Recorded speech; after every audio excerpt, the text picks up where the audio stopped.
Chers amis d'ici et d'ailleurs, ailleurs ceux et celles qui nous regardent par la voie d'Internet, je vous souhaite la bienvenue au nom de la Faculté de théologie protestante qui organise ce programme et surtout avec le partenariat et le soutien de la Fondation Yves et Inès Oltramar.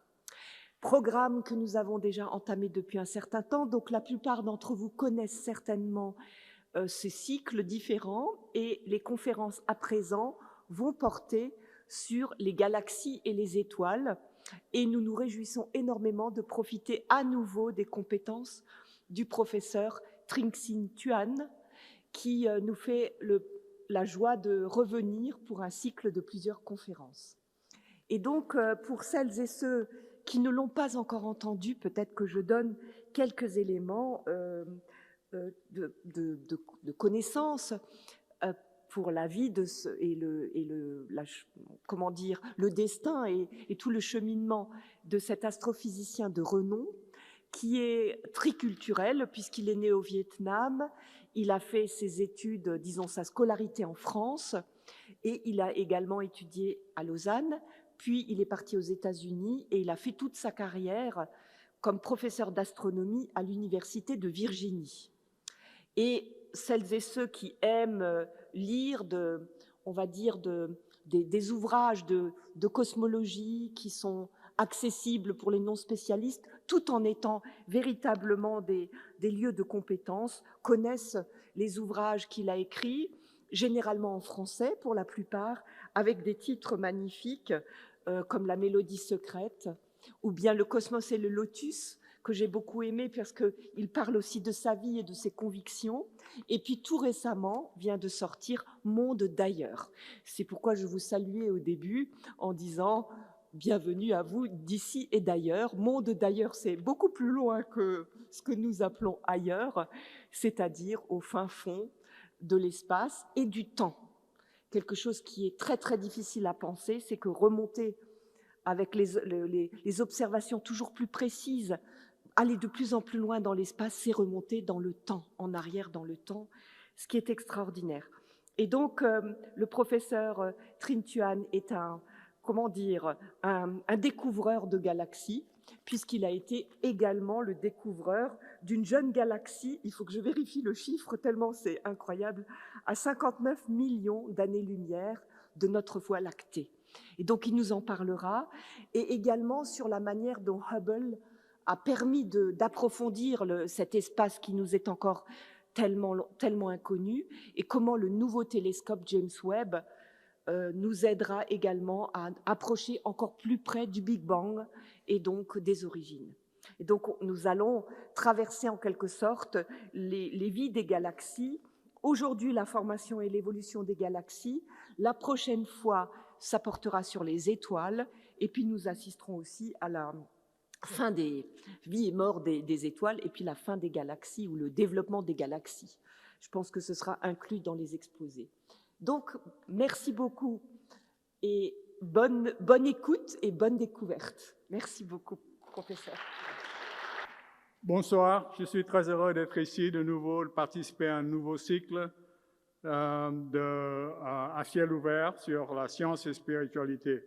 Et je voulais parler aujourd'hui des galaxies et dans les deux prochaines conférences d'étoiles, parce qu'en fait, nous parlons souvent de l'univers, mais nous ne parlons pas des unités qui composent l'univers, pas tellement, enfin pour le grand public en tout cas, c'est-à-dire les galaxies, des ensembles comme notre Voie lactée de 100 milliards d'étoiles, ou même des étoiles. On parle souvent de trous noirs, de pulsars, de naines blanches, mais en fait, on ne décrit pas comment tout ça s'est produit dans l'espace, parce qu'il y a des évidences observationnelles maintenant qui démontrent tout ça. Donc aujourd'hui, je voulais parler des galaxies. Alors les galaxies, le thème spirituel qui est sous-jacent à tout ça, c'est que en fait, les galaxies sont des endroits où les étoiles naissent, font leur alchimie nucléaire et enrichissent le milieu interstellaire pour la formation de la vie d'abord et puis de la conscience. Donc, vous entendez souvent l'expression « nous sommes tous des poussières d'étoiles ». Et donc, je vais vous montrer dans les 2 prochaines conférences comment les étoiles fabriquent les éléments dont la vie a besoin. Et ce qui est encore plus important, c'est que ces poussières d'étoiles sont conscientes, vous voyez. C'est parce que pour moi, en fait, l'univers n'aura pas de sens si la vie, si des poussières d'étoiles s'assemblent en formant la vie. Mais si la vie s'arrête au niveau de bactéries, par exemple, ça n'aura aucun intérêt parce qu'ils n'auront pas la capacité de comprendre l'univers et de retracer l'histoire du Big Bang comme l'homme l'a fait. Donc, pour moi, les poussières d'étoiles doivent être conscientes et donner un sens à l'univers. Et donc, l'homme, pour l'instant, est la seule forme d'intelligence que nous connaissons dans l'univers, bien que, bon, nous cherchons beaucoup. Hein, c'est le thème d'ailleurs de ce que Elisabeth a mentionné auparavant, donc, de mon dernier livre qui s'appelle « Monde d'ailleurs ». Donc, voilà. Donc, les galaxies sont des écosystèmes d'étoiles liés ensemble par la gravité. Donc, si nous prenons notre Voie lactée, par exemple, c'est 100 milliards d'étoiles comme le Soleil liés ensemble par la gravité. Alors, je vais vous montrer que ce n'est pas une entité statique, mais elles sont liées en gravité, mais les étoiles bougent tout le temps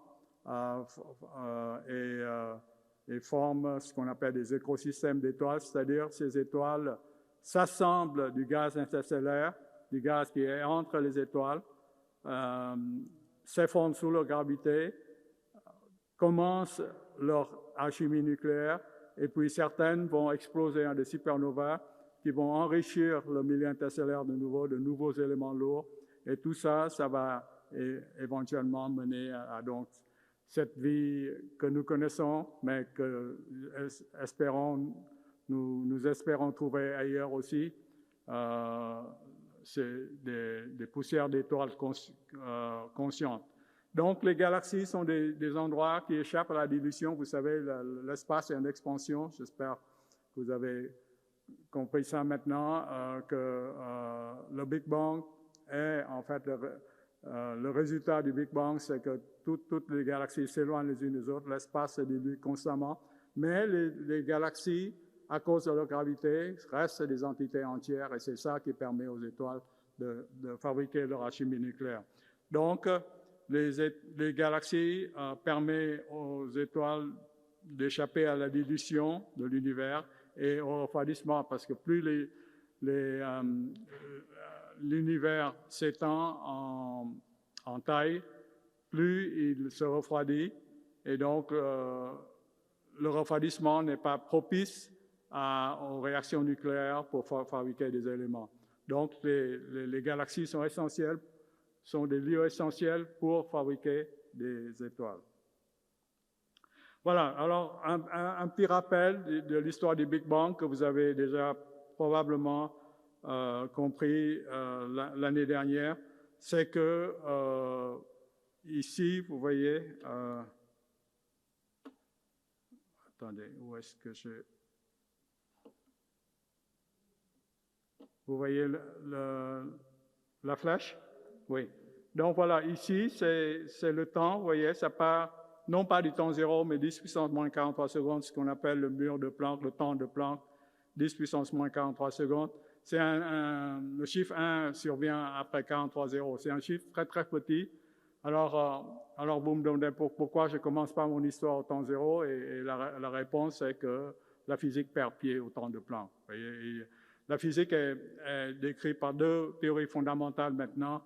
Dans l'infiniment petit, c'est la mécanique quantique, et dans l'infiniment grand, c'est la relativité. Or, ces 2 théories, qui sont toutes 2 nées au début du XXe siècle, sont incompatibles l'un avec l'autre. La relativité dit que l'espace et le temps sont lisses, des entités lisses, tandis que la mécanique quantique, ça devient des fluctuations quantiques, et même le temps et l'espace n'ont peut-être même plus de sens à partir de 1043. Donc, elles sont incompatibles pour l'instant. Les physiciens travaillent d'arrache-pied pour unifier les 2, mais pour l'instant, il n'y a pas, ils n'ont pas encore réussi. Donc, nous partons de 10 puissance moins 43 secondes, 10 puissance moins 32 secondes, donc encore des temps très, très petits. Il y a eu ce qu'on appelle une inflation de l'univers, l'univers d'une taille très, très petite, des milliards de fois plus petit qu'un atome. En une fraction de seconde, 10 puissance moins 32 secondes, vous voyez, devient quelque chose de la taille d'un ballon de football, par exemple. Et puis,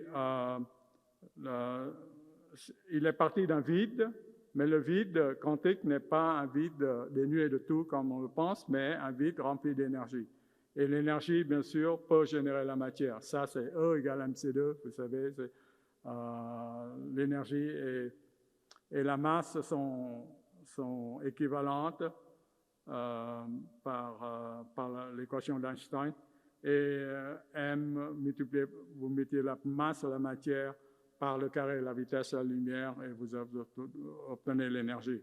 Donc cette énergie va vers 1/1000e de seconde, va se convertir en matière, donc des quarks, qui sont les bases de la matière et les électrons.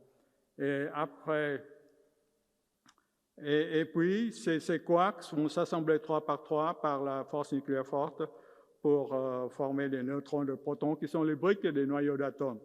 Et donc, après 3 minutes, les noyaux d'atomes se forment. Et en fait, il n'y a que deux formes principales d'atomes qui se forment. L'un, c'est l'hydrogène. Le noyau, c'est juste un proton. Et puis l'autre, c'est l'hélium. L'hélium, 4 fois plus lourd que l'hydrogène environ, c'est 2 protons et 2 neutrons. Donc, ils s'assemblent et la colle qui assemble les quarks ensemble, c'est ce qu'on appelle la force nucléaire forte. Donc, vous voyez, l'univers continue à se diluer très, très vite et c'est pourquoi les autres éléments plus lourds n'ont pas le temps de se former. Vous voyez? Et donc, si on s'en tient seulement au Big Bang, il n'y aura que l'hydrogène et l'hélium dans l'univers et bon, nous ne serons pas là pour en parler hein, parce que pour fabriquer la vie, il faut des atomes autrement plus lourds que l'hydrogène et plus complexes que l'hydrogène et l'hélium. Et donc, il faut que l'univers trouve un autre moyen pour fabriquer les éléments lourds. Et ce moyen, ce sont les étoiles. Il invente les étoiles. Donc voilà. Donc, à l'an 380 000 ans, l'univers s'est refroidi à environ 3000 degrés Kelvin ou centigrade, si vous voulez, parce qu'à de telles températures, la différence est très petite. C'est seulement 273 entre les deux échelles. Et il y aura aussi donc les atomes se forment, et les atomes, c'est vraiment la combinaison des électrons avec les noyaux d'atomes. Donc, je vous ai dit qu'il y a que 2 sortes de noyaux d'atomes, l'hydrogène et l'hélium. Donc, l'hydrogène, il suffit qu'il capture un électron pour avoir un atome d'hydrogène, et tandis que pour l'hélium, c'est 2 protons et 2 neutrons. Les neutrons, bien sûr, n'ont pas de charge électrique, donc il y a 2 charges positives qu'il faut neutraliser, donc il faut combiner avec 2 électrons, et on forme ainsi des atomes d'hydrogène et d'hélium. Et ça se produit, donc tous les électrons sont emprisonnés dans des atomes, et maintenant la lumière qui tentait de se frayer un chemin dans la jungle des électrons auparavant, et qui ne pouvait pas, et c'est quoi, avant l'an 380 000, l'univers était opaque, pas du tout transparent. Après l'an 380 000, les électrons sont emprisonnés dans les atomes et donc la lumière peut se propager directement maintenant et on peut les capter avec nos télescopes. Et en fait, voilà, donc tout ce que je vous ai dit, résumé dans peut-être que je devrais retourner ici un peu aussi. Donc les atomes se forment ici, donc vous avez des atomes d'hydrogène et d'hélium. Vous voyez, et puis de l'an 380 000 au premier milliard d'années, quelque part dans ce temps se forment les premières étoiles, les premières galaxies.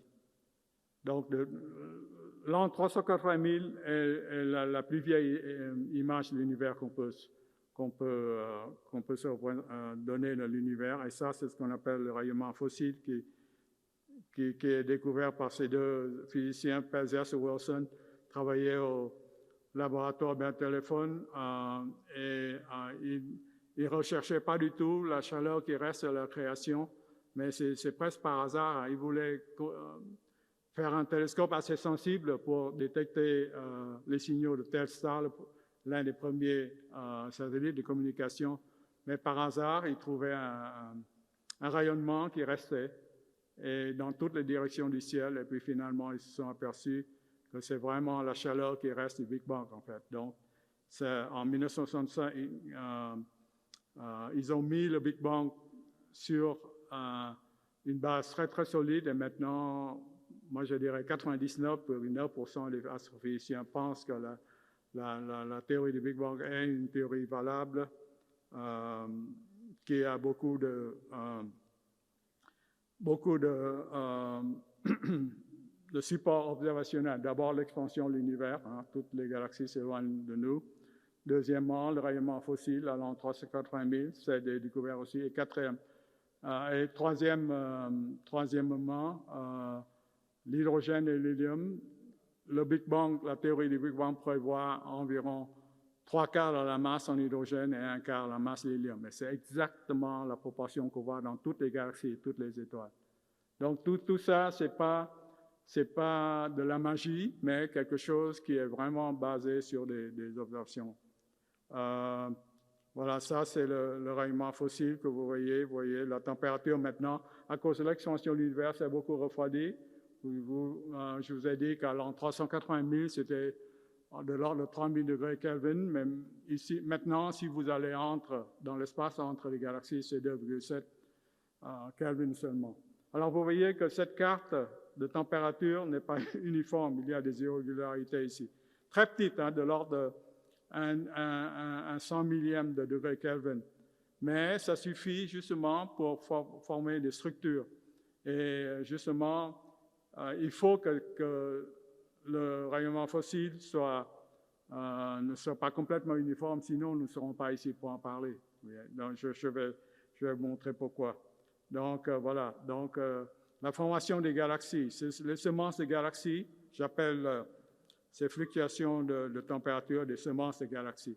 Elles vont s'amplifier au cours du temps par la gravité pour devenir des nuages. On a des nuages. En l'an 380 000, je vous ai dit, l'hydrogène et l'hélium se forment et on a des nuages neutres d'hydrogène et d'hélium. Pas encore d'étoiles. C'est encore ce qu'on appelle la phase de l'air sombre, parce que les étoiles ne sont pas encore là pour illuminer le ciel. Donc, il n'y a que l'hydrogène et l'hélium. Mais ces nuages d'hydrogène et d'hélium vont s'assembler par la gravité et augmenter de plus en plus de masse. Et la masse fait que le gaz d'hydrogène et d'hélium s'effondre.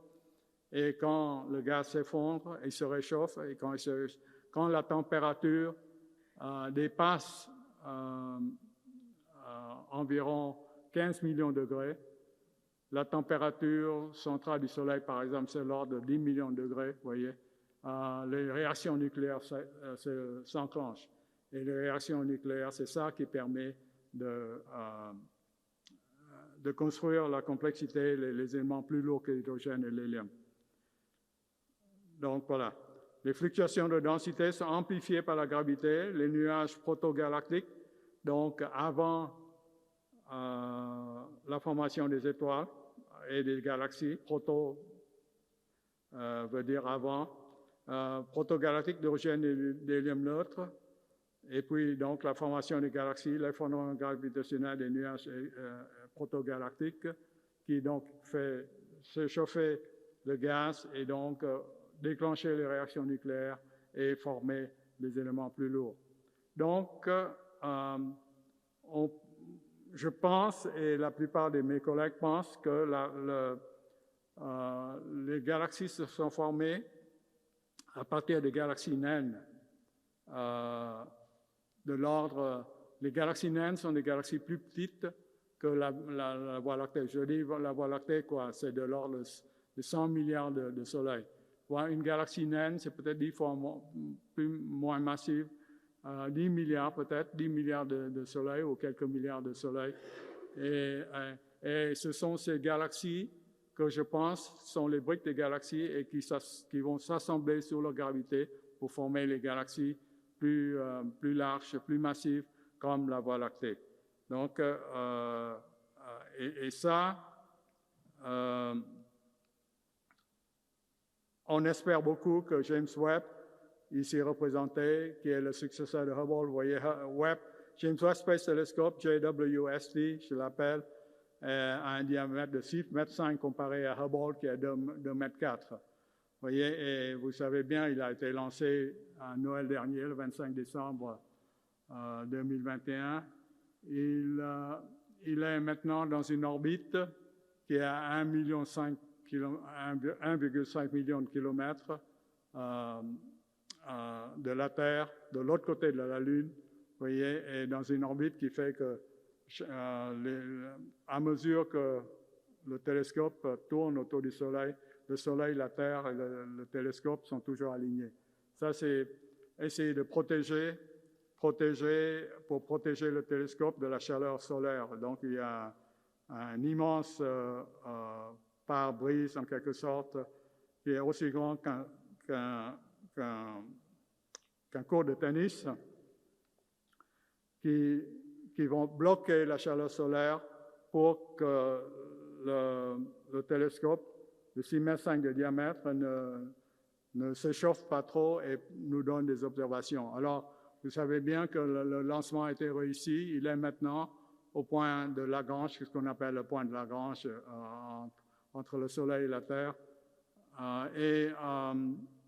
Et tout s'est bien passé jusqu'ici. Il y a encore des mises au point à faire avant de savoir s'il fonctionne vraiment, parce que vous savez bien que ce télescope ne peut pas contenir, c'est une Ariane 5 qui a lancé le télescope de Kourou, et s'était replié sur lui-même, bien sûr. Maintenant, le télescope doit se déplier dans l'espace et avoir une forme parfaite pour faire des observations, et donc il faut vérifier tout ça. Il faudra encore peut-être une demi-année. Donc, j'espère que les premiers résultats, les premières images de JWST, James Webb Space Telescope, va nous parvenir quelque temps cet été, en juin, juillet.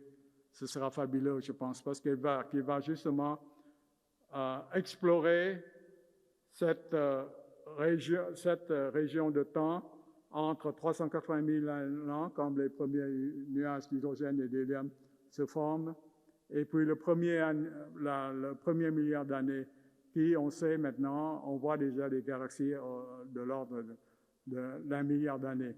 Mais les premières galaxies et les premières étoiles doivent se former quelque part entre donc 400 000 ans, 380 000 ans, et le premier milliard d'années.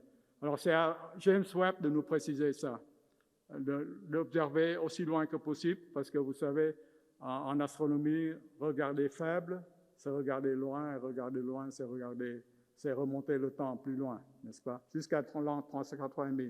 380 000, on ne peut plus utiliser le télescope parce que la lumière ne se propage plus, l'univers n'est pas transparent et opaque. Et là, c'est là où les accélérateurs de particules, comme celui du LHC, Large Hadron Collider, au CERN, prend la relève pour explorer la physique. Mais cette période où la période de l'âge sombre, où il n'y avait que l'hydrogène et des nuages d'hydrogène et d'hélium, va prendre fin quand les premières étoiles vont se former par les réactions nucléaires. Et donc, voilà. Donc, il va préciser, James Webb va préciser vraiment la séquence des premières étoiles et des premières galaxies. Donc, ce sera fabuleux. Moi, mon domaine de recherche est précisément la formation et l'évolution des galaxies. Et j'ai toujours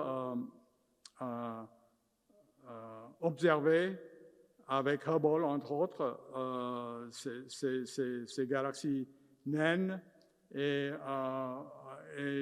j'attends avec beaucoup d'impatience toutes les choses fausses dont je me suis imaginé.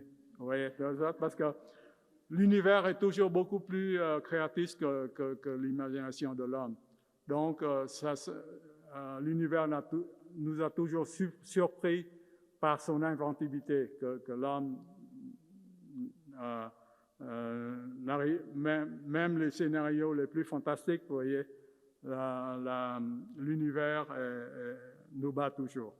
Voilà, donc elle va remonter le temps jusqu'à... James Webb va remonter le temps jusqu'à quelques centaines de millions d'années après le Big Bang. Alors pour l'instant, les théories disent que c'est l'ordre de 400 000 millions d'années après le Big Bang. On va voir, mais je pense que c'est de l'ordre de ce côté. Bon, on va voir. Ça va tester vraiment nos théories de formation de galaxies et d'étoiles. Alors, la façon, donc, Hubble nous a déjà, le télescope Hubble nous a déjà indiqué qu'il y avait ce processus. Ce sont des galaxies naines qui s'assemblent sous la gravité, et donc, vous voyez, c'est complètement irrégulier. Ici, cet axe-là indique l'axe du temps. Donc, 0, vous voyez, je vous ai dit que je ne peux pas remonter jusqu'en 0, mais 10 puissance moins 43 secondes, c'est vraiment très, très proche de 0. Donc, 0 milliard d'années et jusqu'aux 3 milliards d'années, vous voyez, ces galaxies sont des galaxies très agrumeaux, hein, clumpy en anglais. Comment on dit clumpy en français? Des clumps, tu voyais, des masses, des grumeaux, des choses qui sont irrégulières, donc qui s'assemblent, vous voyez, sur l'effet de gravité. Par exemple, ici, il y a quatre galaxies naines qui sont en train de s'assembler. Vous voyez, à mesure que l'âge de l'univers progresse, on voit que ça s'assemble de plus en plus jusqu'à ne former qu'une seule entité, comme ici. On voit moins les irrégularités. Mais toute cette séquence, Hubble a confirmé que les galaxies se forment par fusion hiérarchique de galaxies naines. Donc, si vous avez, par exemple, 10 galaxies de 10 puissance 10 masses solaires, par exemple, ou 100 galaxies de cette masse, vous pouvez, 10 galaxies, vous pouvez faire une voie lactée de 10 puissance 11 en assemblant 10 galaxies ensemble. Vous voyez, c'est par la fusion hiérarchique, par la force de gravité. C'est la gravité qui est la force principale, qui modèle, qui façonne l'univers. Et ici, vous voyez, ce sont les types de galaxies qui sont maintenant dans l'univers actuel. Et ça, c'est ce qu'on appelle la séquence de Hubble. Hubble, maintenant, c'est l'astronome Hubble, Edwin Hubble. Ce n'est pas le télescope. Attendez, donc je montre d'autres. Ici, par exemple, l'âge de l'univers, c'est seulement 2-4 milliards d'années, vous voyez. Il y a vraiment des grumeaux partout, hein, c'est des irrégularités, des galaxies irrégulières qui s'assemblent pour former plus tard une seule entité, vous voyez. C'est beaucoup plus... bon, il n'a pas encore digéré ce qu'il a mangé, mais la forme est beaucoup plus régulière. Donc, c'est comme ça que je pense que les galaxies normales, comme la Voie lactée, se forment à partir de galaxies naines beaucoup plus petites, beaucoup moins massives, et on voit l'évidence en remontant le temps, juste par Hubble. Et James Webb devrait encore confirmer cette vision des choses. Donc, bon, toute la communauté astronomique attend avec beaucoup d'impatience ces premières images pour voir si toutes nos idées sont bien fondées ou l'univers nous surprend encore une fois de plus. Ça, on va voir. Donc, ici, c'est le type de galaxie qu'on voit maintenant, vous voyez. Donc, le but de ça, c'est on voit maintenant des galaxies classifié par Edwin Hubble. Hein, je parle maintenant de l'astronome américain. Et il a classifié les galaxies juste parce qu'en 1923, vous voyez, c'est lui qui a le premier montré l'existence des galaxies au-delà de notre Voie lactée. Parce qu'au début du XXe siècle, on pensait encore qu'il y a des barrages.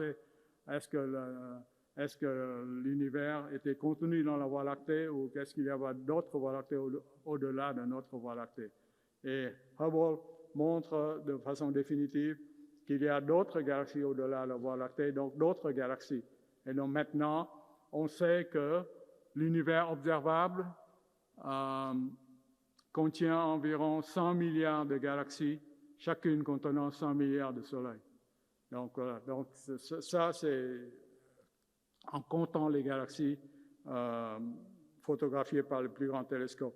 Ici, c'est les galaxies que vous voyez maintenant. Vous voyez, il y a ce qu'on appelle des galaxies elliptiques, et E0, E5 sont des chiffres qui dénotent la forme de la galaxie. E0, c'est une galaxie vraiment sphéroïdale, complètement sphère, parce que, attendez, l'ellipse, bien sûr, donc il y a des galaxies elliptiques. Tout ça, ce sont des galaxies elliptiques. Donc, pour bien clarifier les choses, il y a trois types principaux de galaxies. Il y a d'abord les galaxies elliptiques, et donc leur nom indique que c'est la forme projetée dans le ciel, c'est une ellipse. Okay? Et puis, il y a ce qu'on appelle des galaxies spirales. Et donc, vous voyez, S, c'est spirale, et A, B, C, ça indique l'ouverture des bras et la taille du bulbe ici. Le bulbe est très grand, tandis que C, le bulbe est beaucoup plus petit. Ici, les bras sont tellement enroulés qu'on le voit enroulé sur le bulbe, qu'on ne voit même pas, tandis qu'ici, c'est beaucoup plus ouvert, vous voyez. Donc, c'est C, SC, SA, et puis il y a aussi ce qu'on appelle des galaxies barrées, donc au lieu d'une bulbe, ici c'est une barre. Donc de nouveau SBA, c'est-à-dire pas très ouvert, pas très ouvert, très fermé, les bras spiraux, tandis que SBC, S c'est pour spirale, vous voyez, B c'est pour la barre, une structure barrée, et C, ça dénote l'ouverture des bras. Et ici, l'ouverture est très grande, donc c'est pas A. Vous voyez? Donc voilà, donc récapitulation, galaxie elliptique, galaxie spirale. Les spirales peuvent être non barrées ou barrées. Et puis, tout ce qui ne tombe pas dans la catégorie elliptique ou spirale, on les appelle des galaxies irrégulières. Elles ne sont pas régulières. Donc, justement, ce sont ces galaxies à grumeaux dont je parlais. Donc ici, bon, galaxie elliptique, vous voyez, l'ellipticité, on définit comme 1 moins B sur A divisé par 10, c'est-à-dire le rapport des axes. Et quand la galaxie est complètement sphérique, bien sûr, le rapport des axes est égal, n'est-ce pas? Les deux rayons sont égaux. Donc B sur A égale 1, et 1 moins B sur A égale 0. 1 moins 1 égale 0. Donc, c'est une sphéroïde, c'est E0. Et puis, la galaxie elliptique qui sont les plus aplaties, c'est E7, c'est-à-dire B sur A égale 1 tiers. C'est-à-dire, vous voyez, ça c'est 1, ça c'est 1, et l'axe majeur, c'est 3. Donc, c'est 1 tiers, donc c'est le plus aplati des galaxies elliptiques. Et pour les galaxies elliptiques, il n'y a pas de disque, pas de formation d'étoiles, pas de gaz et de poussière. En fait, les deux vont ensemble parce que le gaz et la poussière permettent la formation des étoiles. Je vous ai dit que c'est les nuages d'hydrogène et l'hélium, en s'effondrant sur eux-mêmes, en augmentant la température, que les réactions nucléaires se déclenchent et donc les étoiles se forment et donc et donc, ça forme des galaxies spirales, justement. Dans le disque, c'est spirale. Mais dans les elliptiques, il n'y a pas de disque, pas de formation d'étoiles, pas de gaz et poussière. Et ces galaxies elliptiques peuvent aller de 10 fois la masse de la Voie lactée jusqu'à un 100 millième de la masse de la Voie lactée. Donc, ce sont des galaxies massives à des galaxies naines. Donc, voilà quelques exemples de galaxies elliptiques. Vous voyez, chaque point ici que vous voyez, c'est une étoile comme le Soleil. Donc, c'est un ensemble. Messier 87 est 10 fois plus massif que la Voie lactée, donc ça contient même pas 100 milliards, mais 1000 milliards de soleils même.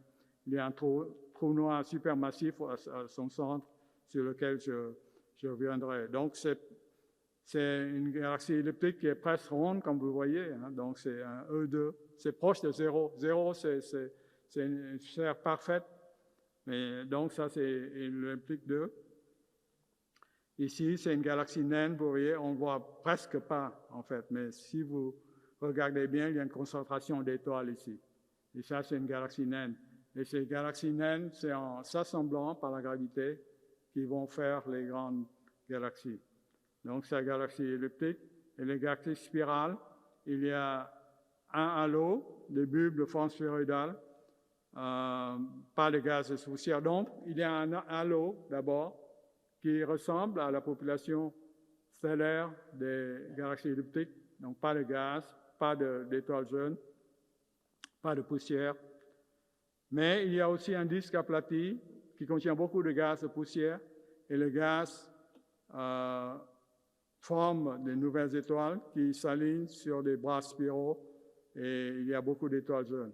Donc, ça, c'est les galaxies spirales. Et donc, notre galaxie, c'est une galaxie spirale. Donc, notre Voie lactée, c'est comme ça, vous voyez.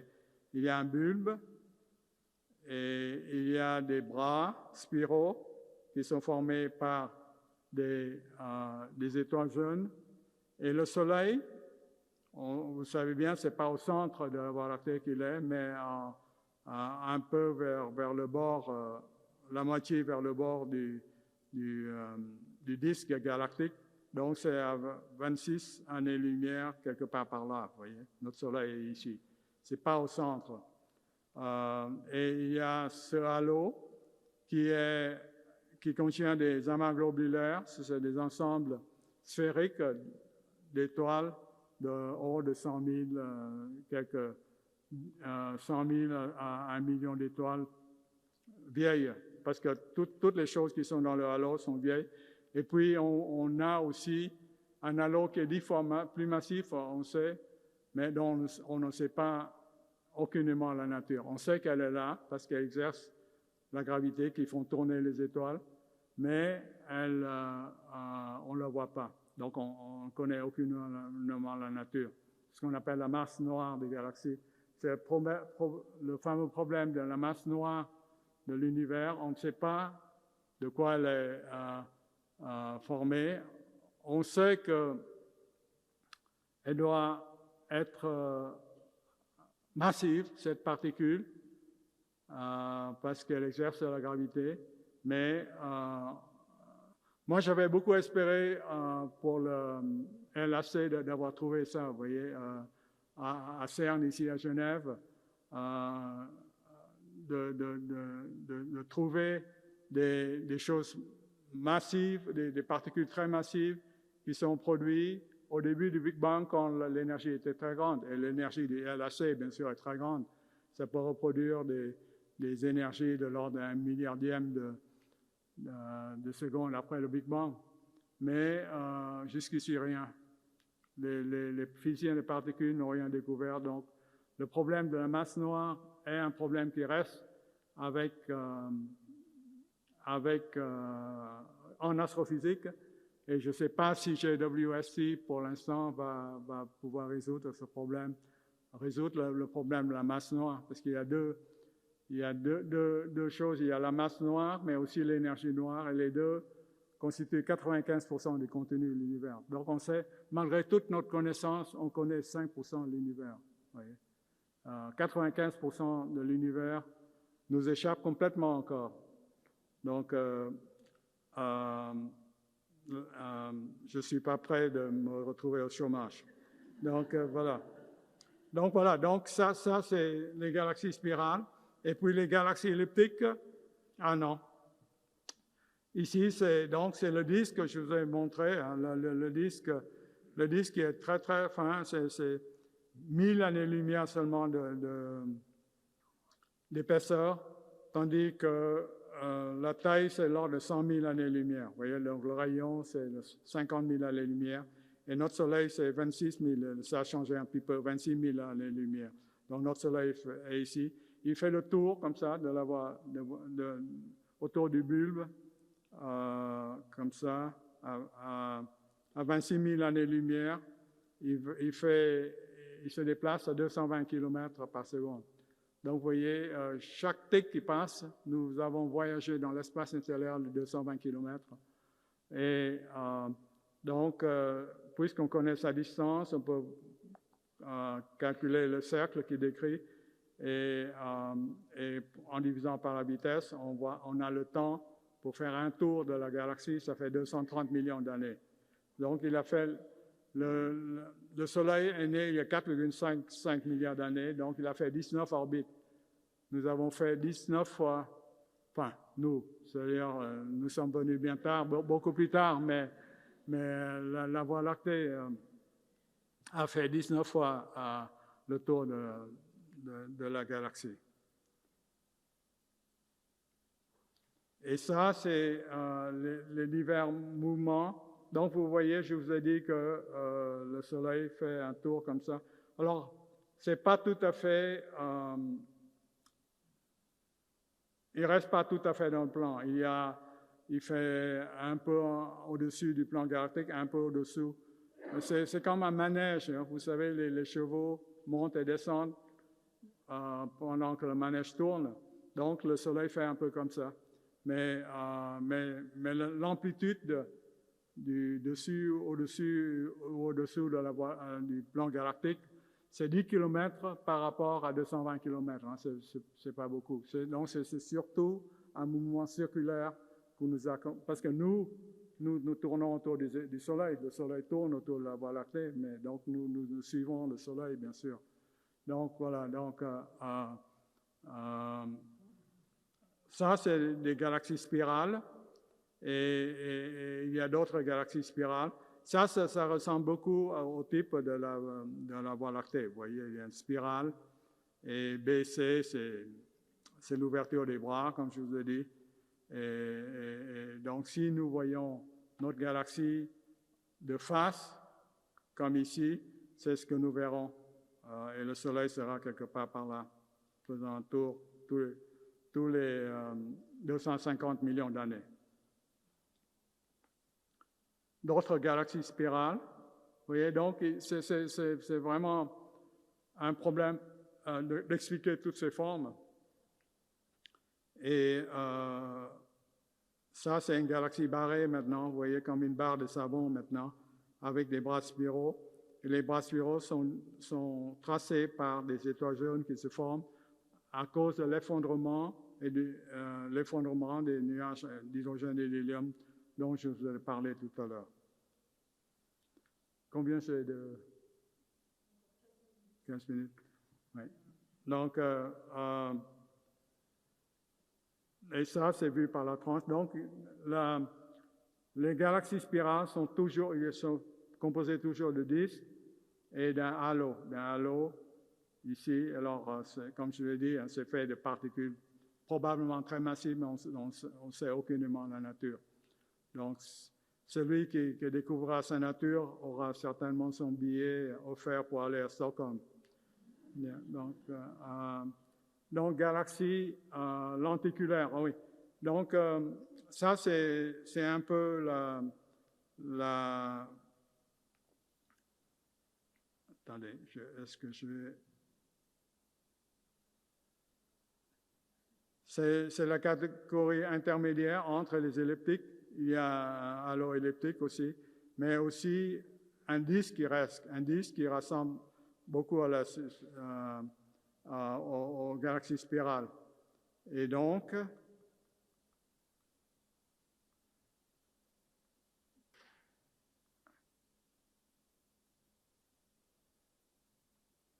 il y a un sphéroïde et un disque, donc un halo et un disque, et peu de gaz et de poussière. C'est-à-dire, c'est comme une galaxie spirale qui a été débarrassée de gaz et de poussière. Et ça, voilà, c'est ce qu'on appelle la galaxie sombrero. Ça rappelle un sombrero mexicain. Vous voyez, il y a une bande de poussière ici, et puis une sorte de halo aussi, qui est certes visible près du disque, mais devient invisible quand vous allez plus loin. Et donc maintenant, je vais parler des galaxies irrégulières, tout ce qui ne va pas dans les catégories de spirale ou d'elliptique. Et ça, je vous ai dit, c'est ce que je pense être les briques des galaxies régulières. Ce sont ces galaxies irrégulières qui, en s'assemblant sous l'effet de gravité, forment les grandes galaxies. Alors ça c'est les grands nuages de Magellan, qui est une galaxie irrégulière. Vous voyez, il n'y a pas de forme vraiment. 158 000 années. On les appelle les nuages de Magellan parce que ce sont des galaxies qui ont été découvertes par Magellan quand il est le premier explorateur à franchir l'équateur.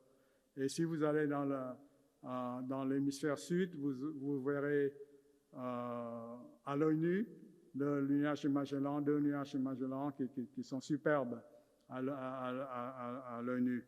Ouais, ça, c'est l'autre, le petit nuage de Magellan à 190 000 années-lumière, et l'autre, c'est 158 000 années-lumière, le grand nuage de Magellan. Vous voyez, beaucoup d'étoiles jaunes, c'est la couleur bleue qui indique ça, et le gaz ionisé, ça, c'est la couleur rouge du gaz ionisé. Et ici, ces galaxies que Elisabeth a mentionnées tout à l'heure, que j'ai découvertes avec Hubble, et daté son âge, en fait. Et c'est vraiment une galaxie jeune, vous voyez. Beaucoup d'étoiles jeunes ici. Je l'appelle une galaxie bébé.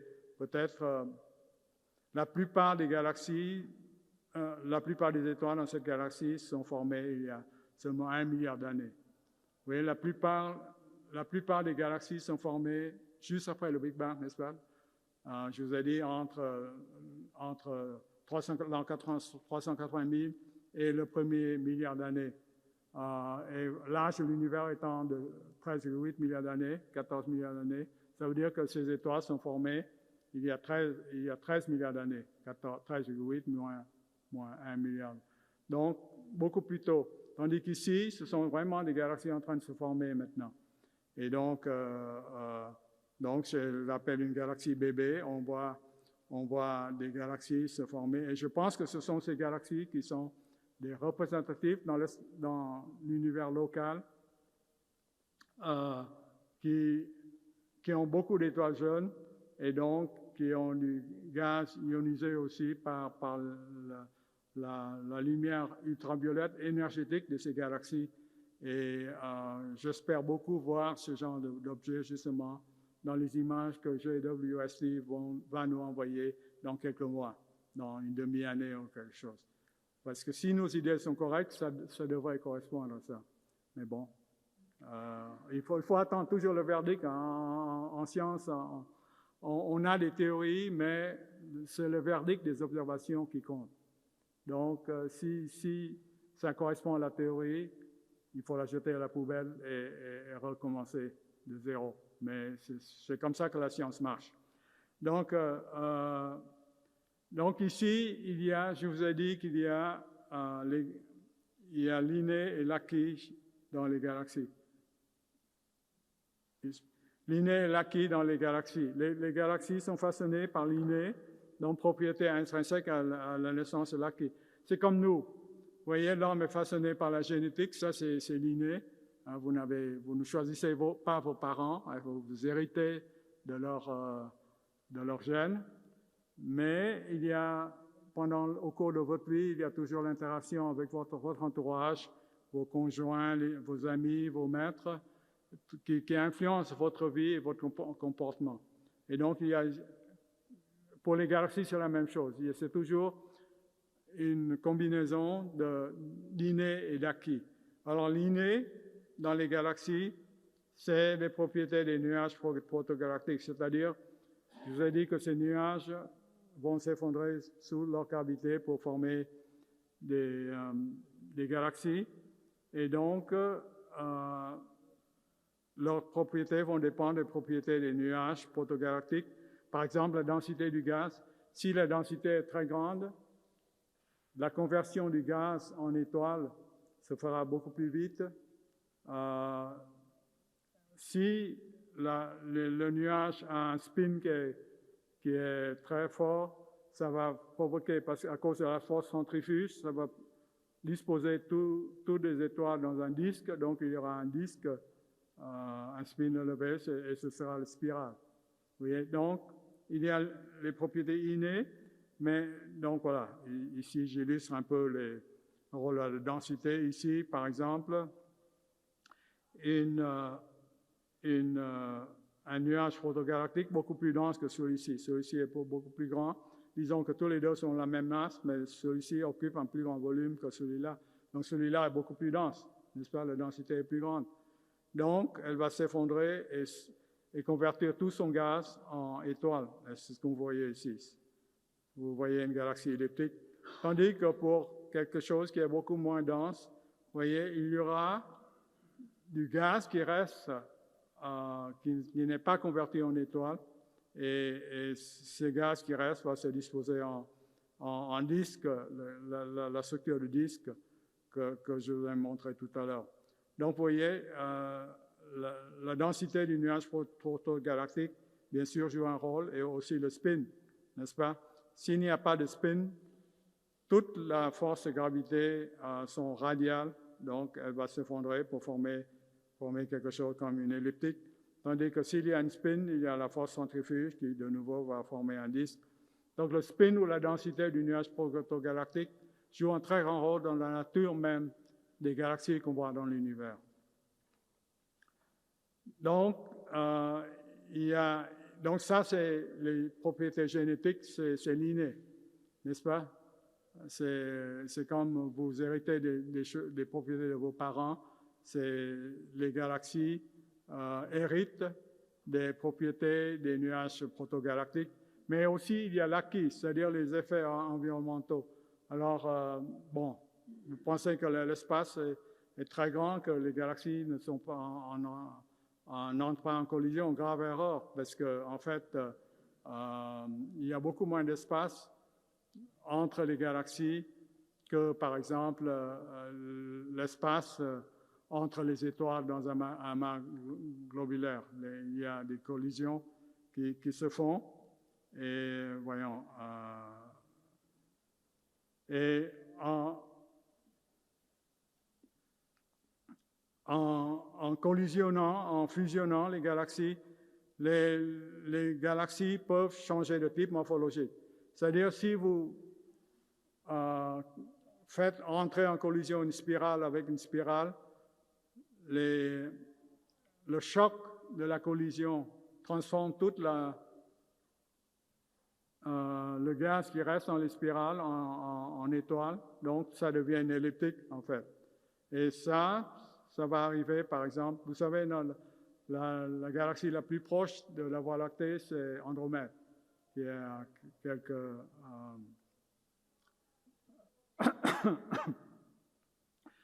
900, près d'un milliard de millions d'années-lumière. Et on prévoit que dans 4,5 milliards d'années, la Voie lactée et Andromède entreront en collision.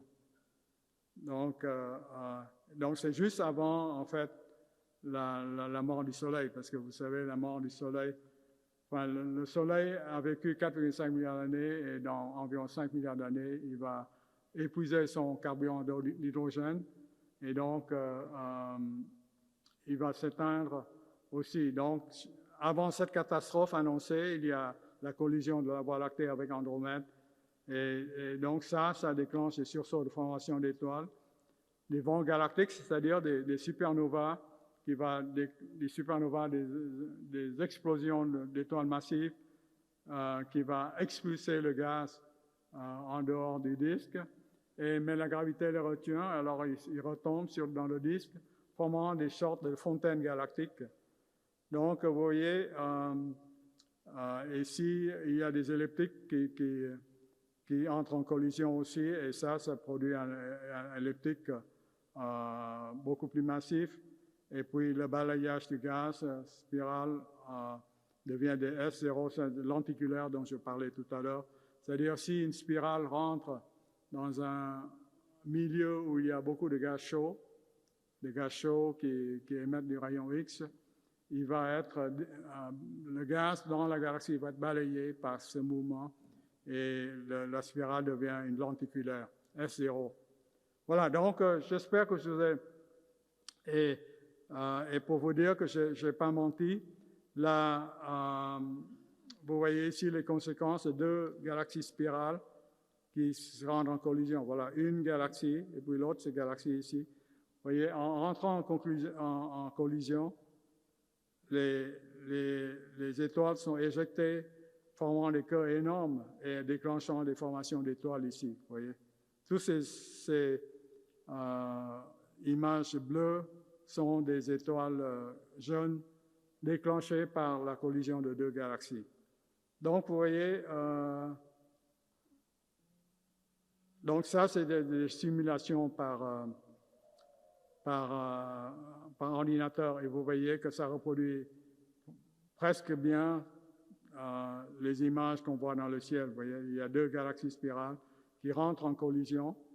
Les collisions éjectent des étoiles qui forment des antennes. La galaxie s'appelle les galaxies aux antennes, justement.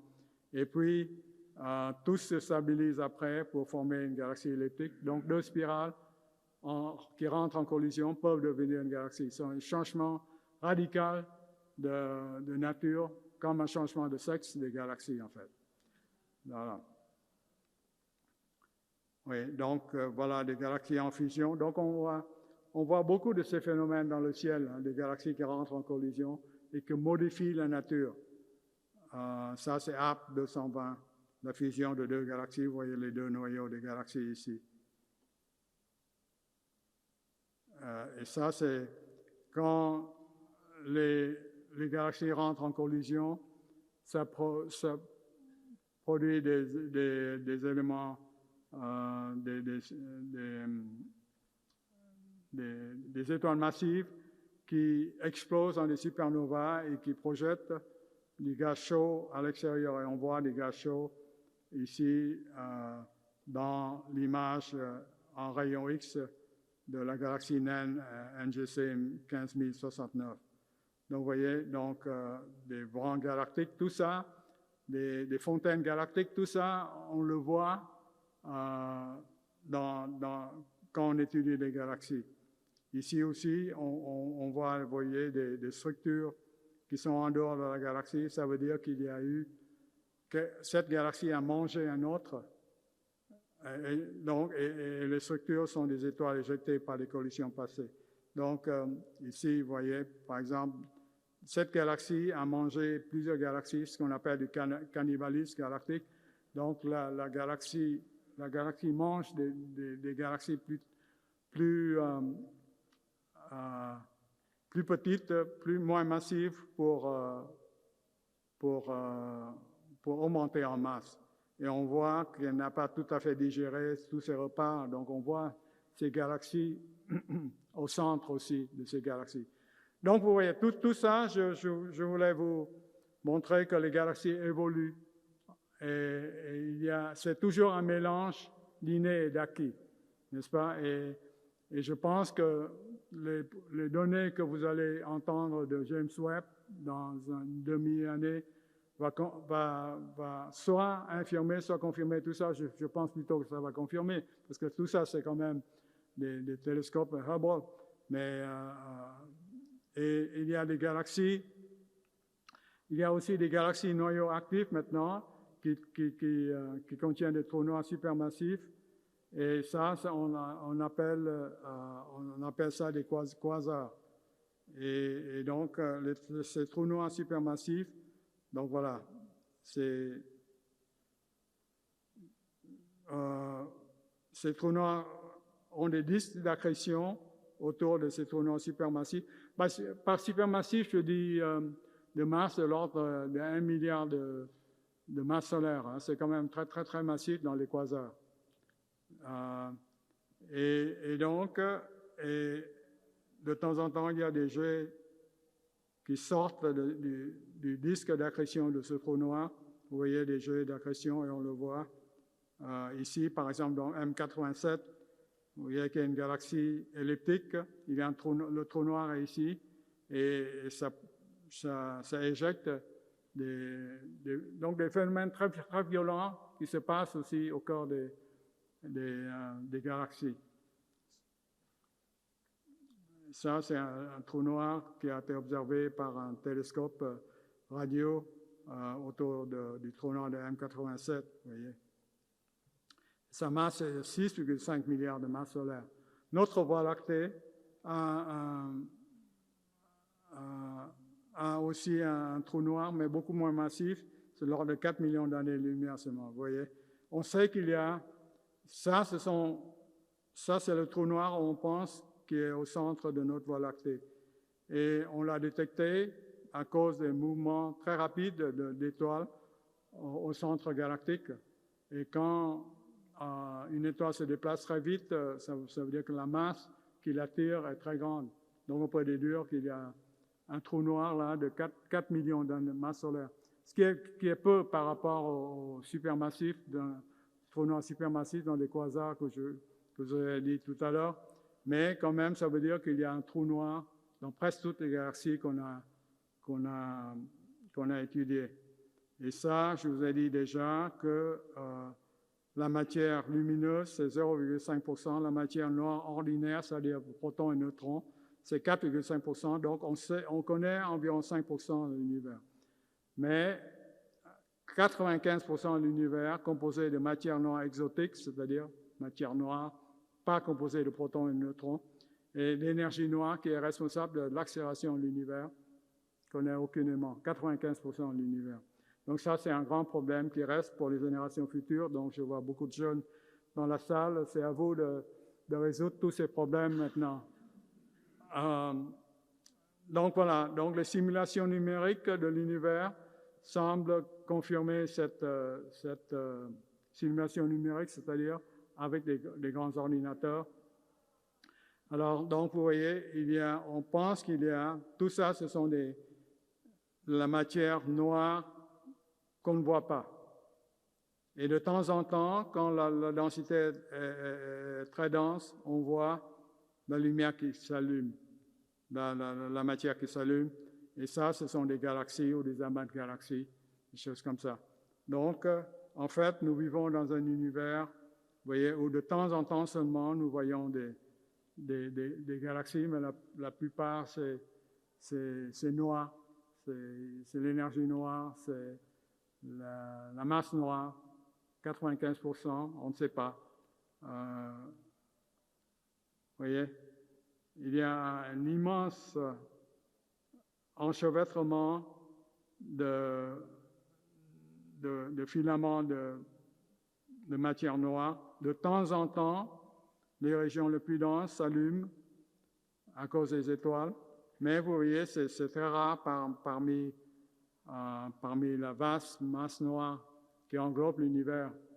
C'est comme si vous voyagez dans un avion. Vous regardez en bas, la plupart du temps c'est noir, n'est-ce pas? La Terre, non, il n'y a pas de vide. Mais de temps en temps, il y a une ville, l'avion passe au-dessus d'une grande ville et on voit la lumière. Mais c'est un peu comme ça si vous promenez dans l'univers. Un vaste enchevêtrement d'une toile cosmique qui est complètement noire, sauf de temps en temps du gaz qui s'allume. Donc, ça, c'est la formation des structures qui se dessinent dans l'univers. Donc, il y a toutes ces galaxies. Alors, si vous... ça, nous sommes ici, hein, nous regardons vers l'extérieur. Et donc, il y a des murs de galaxies, des vides, des galaxies. Enfin, tout ça, il y a une immense structure à grande échelle de l'univers qui est trouvée par les astronomes. Donc, juste pour vous mettre en appétit pour ces questions, vous verrez peut-être la réponse dans une année. Donc, les questions urgentes, les agents de réionisation sont-elles des galaxies, la première génération des galaxies? Alors, est-ce que ce sont les galaxies, comme je les présente, comme 1/18, la galaxie jaune dont je vous ai parlé tout à l'heure, qui sont responsables? Moi, je pense que c'est plutôt ça que les galaxies des générations subséquentes. Quels sont les processus physiques qui donnent naissance aux différentes catégories de galaxies, les spirales elliptiques irrégulières? Donc, j'espère que je vous ai montré un peu les enjeux qui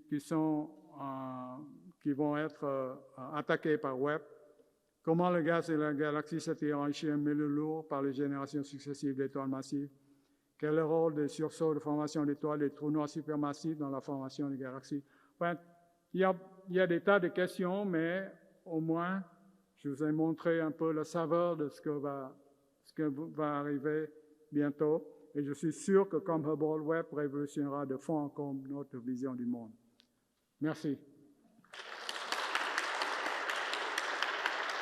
Merci beaucoup au professeur Trinh-Thuan de nous émerveiller, de nous montrer finalement combien on sait peu avec toutes ces découvertes et tout ce qui reste à découvrir, et finalement comme on plonge dans des abîmes de découvertes à venir.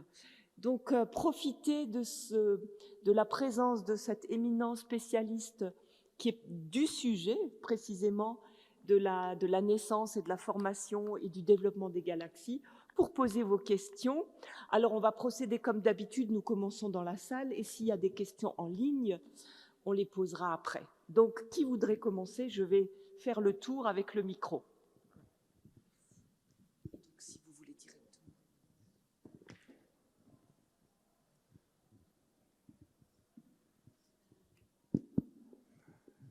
Je vous remercie pour cet exposé absolument passionnant, remarquable, un peu vertigineux. Et ce qui me fascine toujours dans vos ouvrages, c'est que vous liez toujours vos connaissances scientifiques avec un message, un caractère métaphysique. Et dans Ciel ouvert, on parle de science et spiritualité. Quel message donnez-vous de la conférence que vous venez de nous donner? Oui, d'abord, le message principal, c'est le message de l'interdépendance. Vous savez, nous sommes tous des poussières d'étoiles. J'espère que vous avez montré que sans les étoiles, il n'y aura que l'hydrogène et l'hélium, mais donc nous ne serons pas ici pour en parler. Donc, c'est seulement par les étoiles que les éléments lourds, c'est seulement 2% de l'univers, mais elles donnent la complexité nécessaire pour fabriquer la vie d'abord. Mais comme je vous disais tout à l'heure, pour moi, la vie n'a aucun sens si elle s'arrête, par exemple, à l'état des bactéries ou même des dinosaures, vous savez. Parce qu'eux, ils ne retraceront pas l'histoire du Big Bang de l'univers. Ils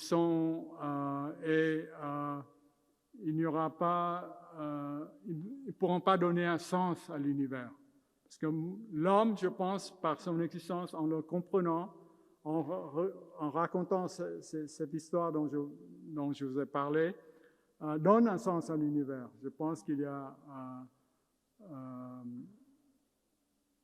et donc, jusqu'ici, nous sommes la seule forme de vie que nous connaissons. Mais justement, nous savons maintenant qu'il y a autant d'exoplanètes que d'étoiles dans l'univers, c'est-à-dire des centaines de milliards dans notre seule Voie lactée. Et pour moi, ce sera très, très loin que nous sommes la seule forme d'intelligence qui pourra donner un sens à l'univers. Donc, je suis de tout cœur avec mes collègues du SETI, vous savez, ces programmes qui essaient de capter des signaux radio d'autres exoplanètes. À tous les collègues qui étudient les 4500 planètes que nous connaissons maintenant à cause des satellites, grâce surtout au satellite Kepler. Et donc, dans les années à venir, on va essayer de voir si ces exoplanètes, par exemple, ont ce qu'on appelle des biomarqueurs, c'est-à-dire l'oxygène, l'eau, le méthane, en fait, les sortes de chimie que l'on s'attend, ou l'on s'attend s'il y a des formes de vie ailleurs. Et donc, pour moi, je parie, enfin, j'aimerais bien la solution que nous ne sommes pas les seuls dans l'univers. Jusqu'ici, la science a toujours démontré que nous sommes spéciaux en rien. Vous savez, on pensait qu'on était le centre du système solaire. Copernic a démontré autrement. On pensait que le Soleil était au centre de la Voie lactée. On sait que c'est une étoile de banlieue maintenant. On pensait que toutes les autres galaxies sont contenues dans la Voie lactée. On sait maintenant qu'il y a des centaines de milliards de galaxies, comme je vous ai montré, formant une immense toile cosmique dans l'univers. Donc, pour moi, ce serait très, très difficile de penser que nous sommes les seuls à être dans l'univers, mais pour montrer que je suis correct dans mon intuition, il faut vraiment au moins une deuxième sorte de vie. Vous voyez, s'il y a une deuxième sorte de vie, la probabilité qu'il y ait une troisième, quatrième, cinquième sera un peu plus grande. Et à ce moment-là, on pourra dire que vraiment, comme Christian de Duve l'a dit, un biologiste belge, qui a dit que la vie est un impératif cosmique de l'univers, qui s'oppose donc au point de vue plus pessimiste de Jacques Monod, qui est un prix Nobel de biologie français aussi, qui dit que l'univers n'est pas gros de la vie. Vous voyez? L'homme a émergé par hasard dans un univers qui lui est complètement indifférent. Moi, je ne crois pas. Je pense qu'il y a une symbiose, une interdépendance entre l'homme et l'univers. Et donc, voilà. Mais j'espère que vous avez montré que nous sommes partis d'une vaste histoire cosmique dont nous sommes tous les héritiers. Nous partageons cette même histoire cosmique. Nous sommes les frères des bêtes sauvages et les cousins des coquelicots des champs. Donc, nous partageons tous la même histoire cosmique.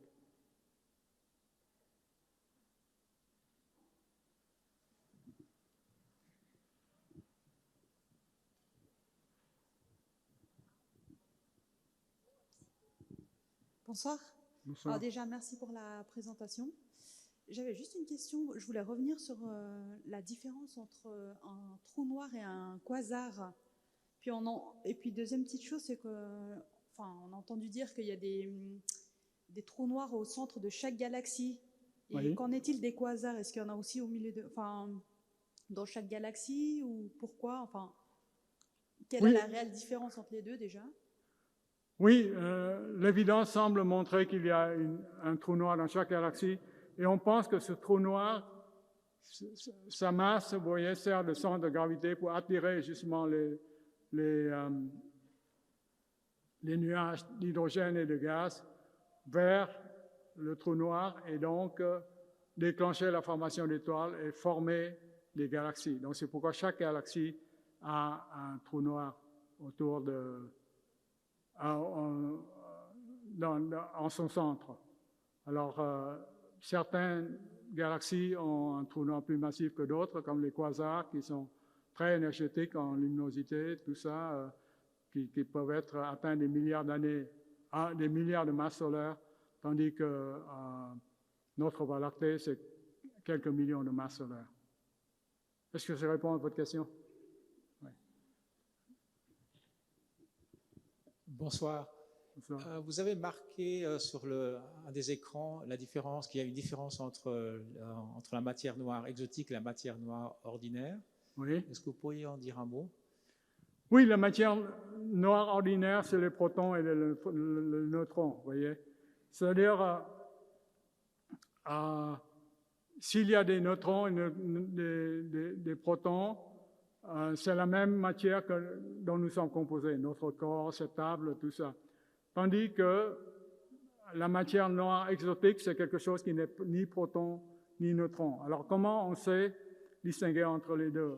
Parce que le neutron et le proton, vous vous souvenez, sont les bases pour former l'hydrogène et l'hélium. Vous vous souvenez de ça, pendant les 3 premières minutes de l'univers.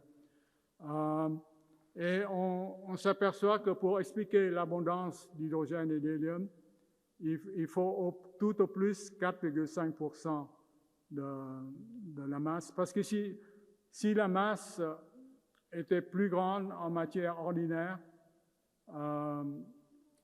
il y aura beaucoup plus d'hydrogène et d'hélium dans les galaxies et les étoiles qu'on ne voit pas. Donc, juste en observant le montant de l'hydrogène et de l'hélium dans les galaxies que je vous ai montré,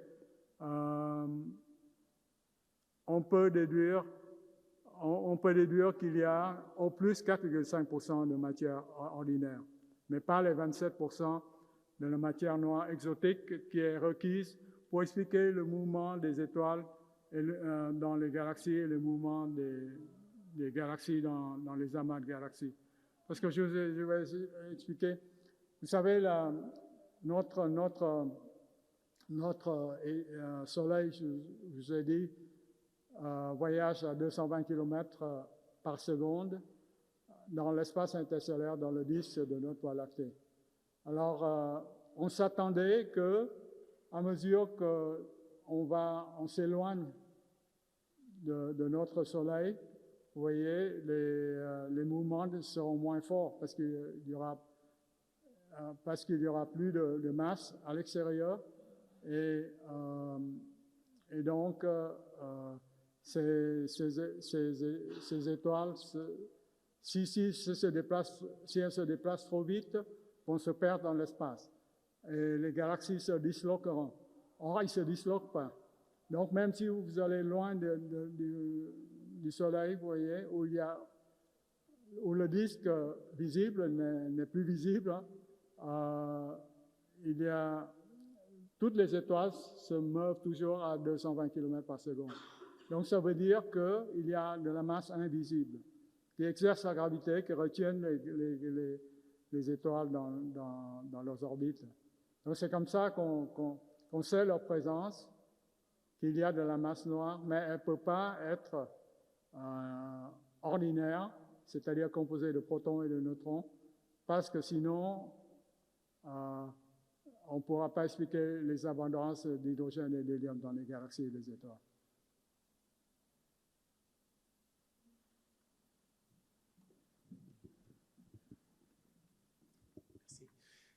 J'ai un problème avec les échelles croisées, disons, indépendantes l'une de l'autre, de distance et de temps. Parce que si j'ai compris l'espoir du télescope James Webb, c'est de voir très loin. Très, très, très loin. Donc si on voit très loin, ça sera très loin dans le temps. Ouais. Et donc, si on veut voir des galaxies jeunes, donc qui ont été formées il y a peu de temps, dans cette logique-là, elles ne peuvent pas être loin. Disons, on peut pas celles qu'on verra loin, c'est forcément des galaxies vieilles, voire même mortes, en fait, non? Non, on les voit dans les jeunesses parce que la lumière qui est partie de 400 millions d'années, vous voyez, maintenant est observée par Webb seulement.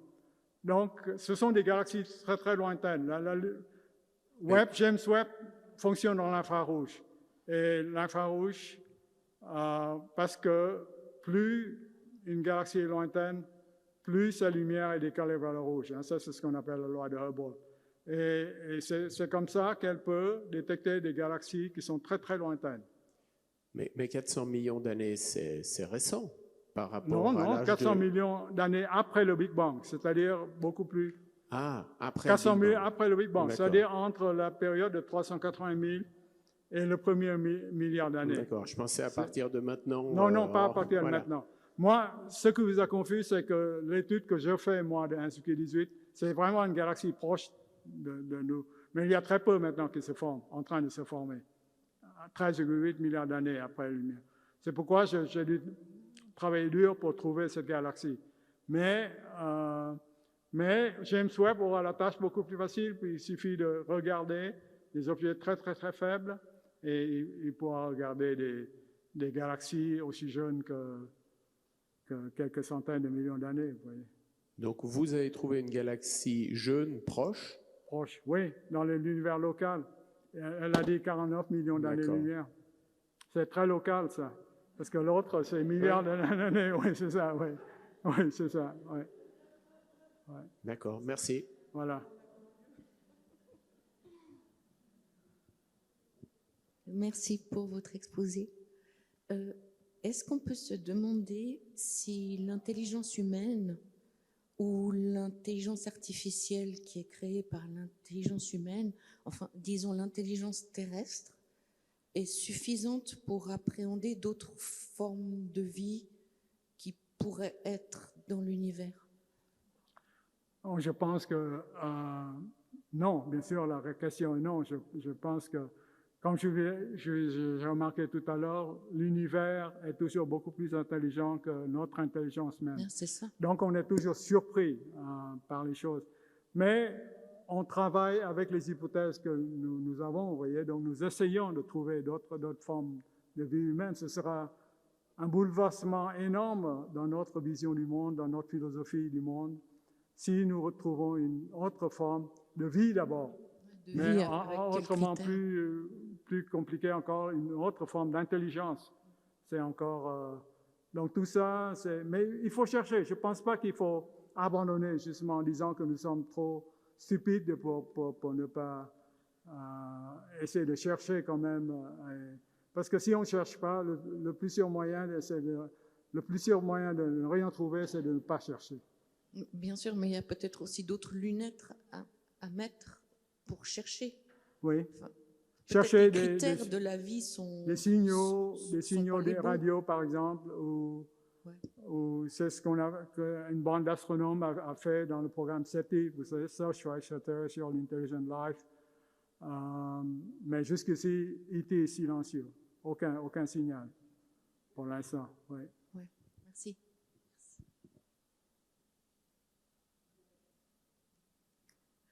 Voilà. Alors, on a des questions en ligne. Ah oui. Alors, on a une question d'une auditrice qui écrit « Comment définiriez-vous l'énergie gravitationnelle ? C'est elle qui permet notre existence et celle de l'univers. Merci de continuer à nous émerveiller. » L'énergie gravitationnelle. Vous savez, la physique est la même près de chez nous que dans les premiers moments de l'univers. C'est toujours la constante de gravité. Ce qui m'a toujours étonné, c'est justement l'unité des lois physiques de l'univers. Ça ne change pas.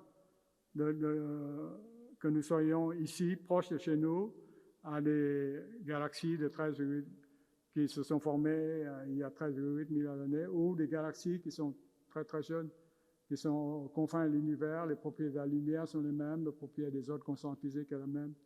Donc, il y a une grande unité de l'univers. Ça c'est toujours très impressionnant.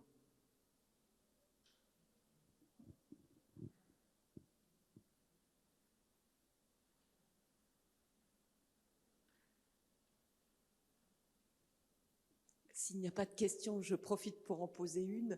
Disons que par rapport à la recherche de la vie, est-ce qu'on pourrait très bien imaginer qu'il y ait de la vie, mais que ça remonte à des millions ou des milliards d'années, dans la mesure où il y a tout ce décalage dans le temps. Donc si on découvre maintenant des traces de vie, ça peut être très très en arrière, très ancien. Oui, tout à fait. Il y a toujours le décalage du temps. C'est vrai que notre système solaire s'est formé il y a seulement 4,5 milliards d'années. Et l'âge de l'univers, 13,8 milliards d'années. Donc, il y a quand même presque donc 13,8 moins 4,5, ça fait 9,5 environ milliards d'années, où où le soleil n'existait même pas. Et donc, il y a pu y avoir d'autres formes de vie, d'autres soleils, d'autres formes de vie, tout ça. Et c'est vrai que les distances font que c'est difficile une communication directe.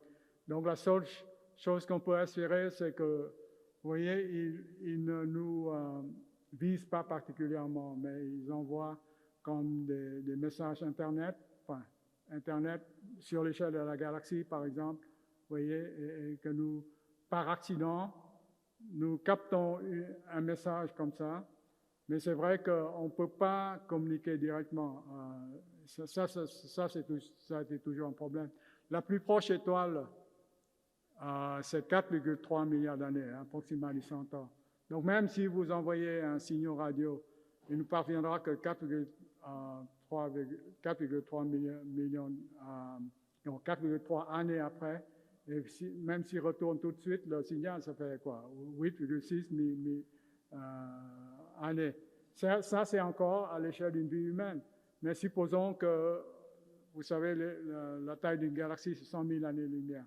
Donc, si une galaxie au bord de la Voie lactée envoie un message à une autre civilisation au bord de la Voie lactée, ça fait 100 000 ans. Si l'autre répond tout de suite, ça fait encore 100 000 ans, ça fait 200 000 ans. Donc, 200 000 ans, c'est beaucoup plus long qu'une vie humaine. Donc, vraiment, avoir des dialogues en direct avec des civilisations interstellaires, ça va être difficile. Oui, l'espace est tellement grand et on est toujours limité par la vitesse de la lumière. Si Einstein est correct, et jusqu'ici, sa théorie a toujours été démontrée correcte. Ouais.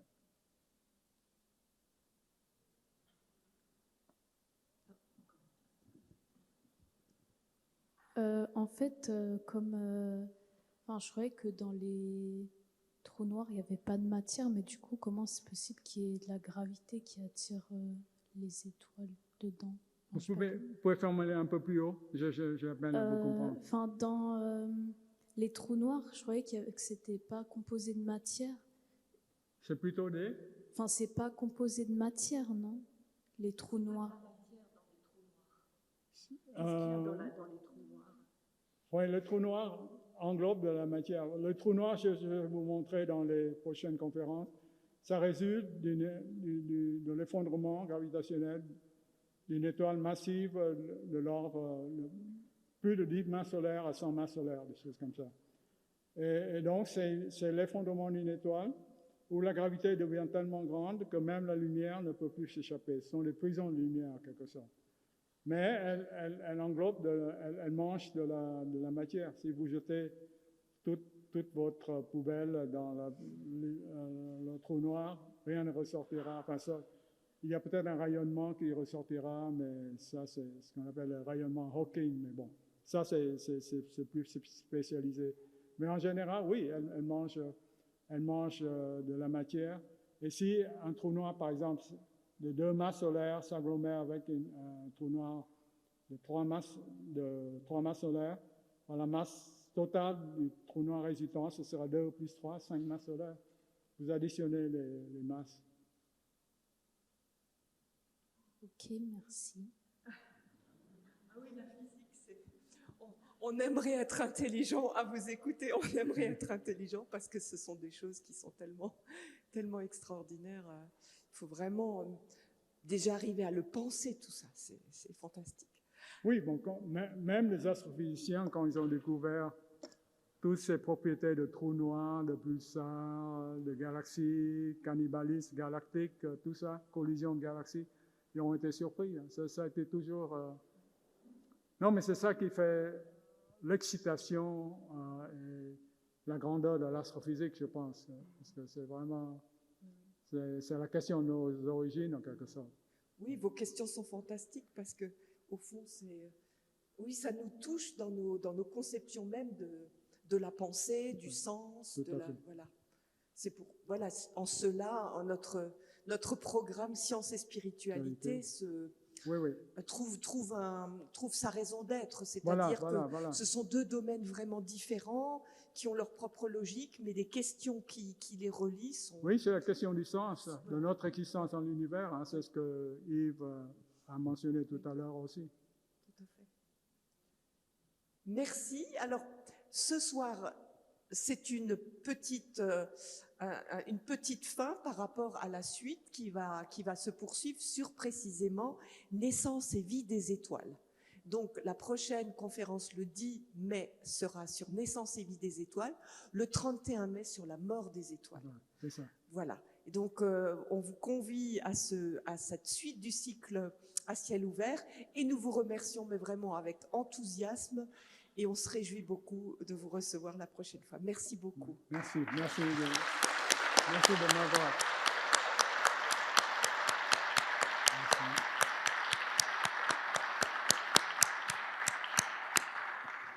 Et nous saluons ceux qui nous ont suivis de loin en vous invitant à la prochaine séance. Merci.